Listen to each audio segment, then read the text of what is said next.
ربنا يا ربنا ربنا يا ربنا ربنا يا Man tawadha'a lillah, siapa yang merendahkan dirinya karena Allah, illa rafa'ahullah, maka Allah akan mengangkat derajatnya.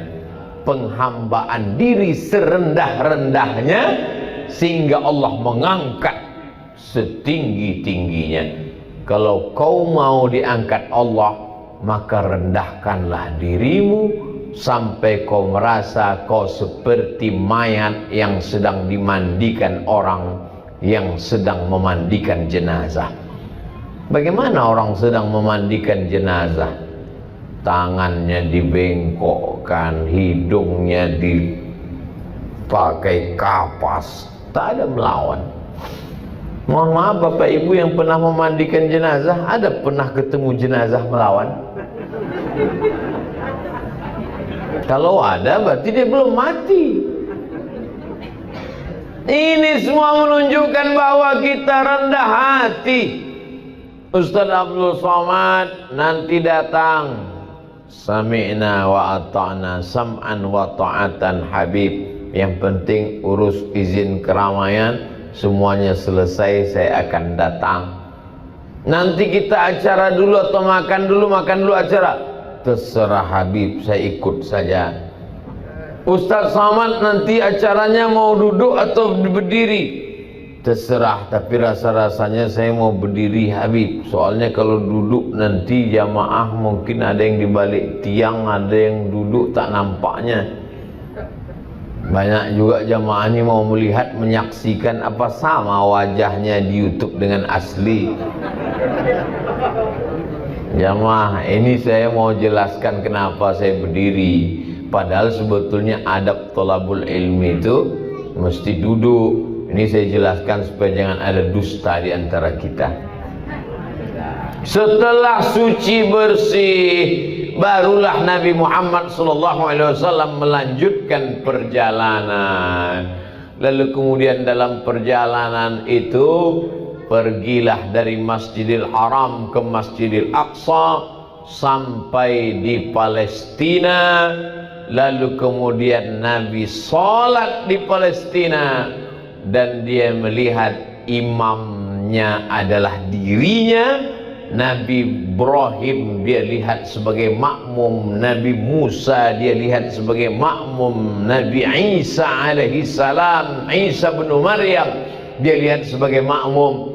Maka ini adalah simbol kepemimpinan Nabi Muhammad sallallahu alaihi wasallam. Anak-anak kita ini siap menjadi pemimpin. Makanya doanya, Rabbana hablana min azwajina wa dzurriyyatina qurrata a'yunin waj'alna lil muttaqina. Jadikan anak-anak kami menjadi pemimpin. Kalau bapak ibu mengantarkan anaknya ke Darul Mustafa Hadramaut Tarim Yaman, itu bukan karena benci sama anak. Walaupun kadang logika orang tua tak dapat ditangkap oleh anak, termasuk saya pribadi. Dulu sempat saya lama termenung di tepi sungai Nil. Yang jangan anak angkat aku ini. Sampailah hati mereka. 4 tahun nggak pulang Pak. Berangkat 5 September 1998, 2002 baru pulang. Sempat lupa wajah orang tua. Pergi haji naik kapal laut, dipukul ombak di pas gelombang. Dari terusan Suez melewati Laut Merah sampai ke Jeddah, melihat jamaah haji emak-emak, puas rindu kita, macam emakku. Kalau nengok wajah orang Arab nggak bisa, lain wajahnya. Nampak orang Indonesia, tengok lama, takut pula dia, disangkanya kita copet. Ini jamaah haji gelandangan gitu, nggak punya hotel, nggak punya penginapan, nggak punya duit. 4 tahun, lalu kemudian baru pulang. Setelah itu lanjut lagi pergi ke Maroko 2 tahun. Masih ada lagi beasiswa sisa-sisanya. Mak, aku mau lanjutkan lagi nih sampai S3, karena ada program ini, ada 3 tahun, berapa tahun lagi jatah. Apa kata almarhumah ini? Tak ada gunanya kau balik doktor tapi aku almarhumah. Betul juga cakap dia itu. Setelah dia meninggal rasanya tak ada gunanya hidup ini. Dapat saya doktor dari Sudan, dapat profesor dari Brunei Darussalam, dapat apapun hampa rasanya. Jadi saya ingatkan kalian anak-anakku, kalau masih ada mereka, senangkan hatinya. Kemanapun kalian dikirimnya nanti, diam aja kalian. Kukirim kau ke Yaman, diam aja.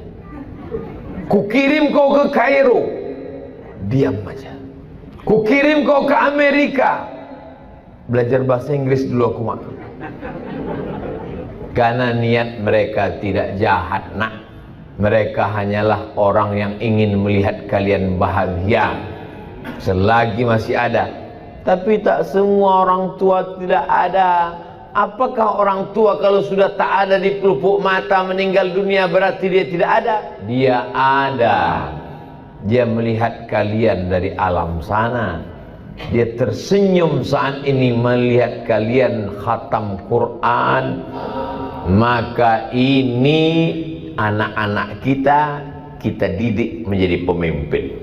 Seorang laki-laki memandikan anaknya dari seberang sungai. Saat dia memandikan anaknya itu, lalu dia tunjuk ke seberang. Nah, itu adalah bangunan yang megah dan mewah. Nanti sampai masanya kau akan menjadi pemimpin di sana, nak. Anak itu bernama Muhammad Al-Fatih. Muhammad Al-Fatih saat dimandikan ayahnya selalu menunjuk, itu yang akan kau kuasai, nak. Dan betul-betul saat dia menjadi raja panglima, dia menguasai. Jadilah kota itu bernama kota Istanbul. Apakah kita saat memandikan anak-anak kita juga berpesan seperti Muhammad Al-Fatih? Pernahkah kita berpesan demikian? Jangan-jangan bapak-bapak ketika ibu-ibu mandikan anak, nak, aku ingin kau jadi PNS, nak. Jadi PNS tidak salah. Jadi PNS bagus, jadi polisi hebat, jadi tentara mantap. Tapi ketika kita katakan kau jadi PNS yang pemimpin, kau jadi polisi yang pemimpin, kau menjadi tentara yang pemimpin, kau menjadi pengacara yang pemimpin, sehingga dengan kekuasaanmu semua mendapatkan rahmat dan kasih sayang. Mana contohnya? Sulaiman alaihissalam. Ketika dia berjalan, apa kata semut-semut? Ya ayyatuhan naml udkhulu masakinakum. Hai semut-semut, masuk kalian ke sarang-sarang. Nabi Sulaiman menahan pasukan bala tentaranya. Hai tentara, jangan jalan dulu. Kenapa kata tentara? Aku mendengar Panglima Semut sedang memerintahkan anak buahnya untuk masuk sarang. Takut ada yang terinjak pecah perutnya oleh sepatu-sepatu tentara Sulaiman. Apa maknanya? Kalau kau menjadi pemimpin yang soleh, semut pun tak ada yang mati pecah perut, semut pun tak ada yang teraniaya. Kenapa? Karena engkau datang sebagai wama arsalnaka illa rahmatan lil alamin. Kalau kau berkuasa, tidak ada ranting yang patah. Kalau kau berkuasa, tidak ada buah yang rusak. Kalau kau berkuasa, maka ada kekuasaan yang kau pakai untuk menolong semesta alam.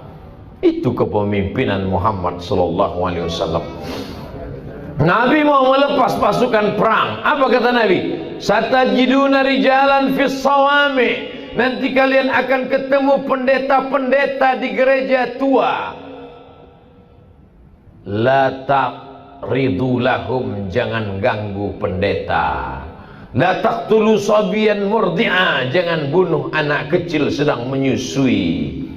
La taqta'unna sajaratan, jangan potong pokok kayu. La taqiranna nakhlan, jangan cabut pohon korma. La tahdimu buyutan, jangan hancurkan rumah. Padahal zaman itu kalau berperang ratakan dengan tanah, bunuh semuanya. Barulah sejak ada kesepakatan PBB Jenewa mengatakan wartawan tidak boleh dibunuh, media pers tak boleh dibunuh, para perawat, dokter kesehatan tak boleh dibunuh. Itu pun dilanggar oleh Israel. Kenapa? Karena kedatangan Muhammad sallallahu alaihi wasallam adalah rahmatan lil la yanhakumullahu 'anil ladzina lam yuqatilukum fid din. Kalau tetanggamu itu berbeda agama denganmu, selama dia tidak memerangimu, dia tidak mengusirmu dari kampung halamanmu, balas dia dengan dua.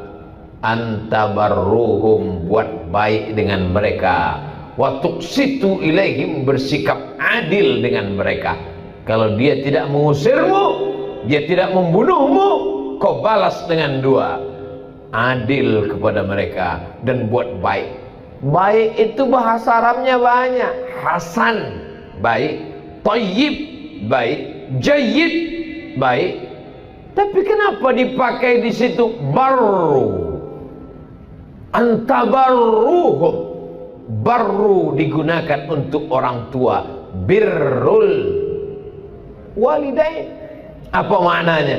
Kalau tetanggamu yang tak seagama denganmu itu baik kepadamu, kau balas kebaikannya seperti engkau berbuat baik kepada kedua orang tuamu. Itulah ajaran Islam. Itulah yang membuat Kristen Ortodok Koptik bisa bertahan di Mesir sampai hari ini. Itulah yang membuat umat Islam ketika dia memiliki kekuasaan di India, orang Hindu tetap bertahan sampai hari ini. Kenapa? Karena prinsip ketika kitab suci dibaca Bismillahirrahmanirrahim, Muhammad dibacakan oleh Sayyidi Al-Habib Ahmad As-Sagaf, Muhammadinir Raufir Rahim. Ada dua nama Allah yang disematkan kepada Nabi Muhammad SAW, Ar-Rauf, Ar-Rahim. Laqad ja'akum rasulun min anfusikum azizun alaihi ma'anittum harisun alaikum bil mu'minina raufun rahim. Lembut, berkasih sayang. Itulah dia Sayyidina Muhammad sallallahu alaihi wasallam. Patah giginya, berdarah pelipisnya, menetes darah di bawah terompah kayu basah. Datang malaikat mengatakan, ya Muhammad sallallahu alaihi wasallam, kalau sampai darah di kakimu itu menetes ke tanah, kuratakan Taif dengan tanah, hancur orang Taif itu semua. Apa kata Nabi sallallahu alaihi wasallam? Asallah an yukhrij min aslabihim man ya'budullaha wa la yusyrika bihi syai'a. Ya Allah, keluarkan anak cucu orang Taif, orang-orang yang menyembah Engkau, dikeringkannya darah yang di tapak kakinya sehingga tak menetes ke tanah. Karena kalau sampai menetes ke tanah, rata Taif. Andai sayalah yang jadi nabi waktu itu, ini kaki sedang basah ini, lalu kemudian datanglah malaikat, hai Abdul Somad, Kalau menetes darah itu ke tanah, ku lenyapkan semua netizen itu. Langsung saya buka sepatu, saya injak-injakkan tanah.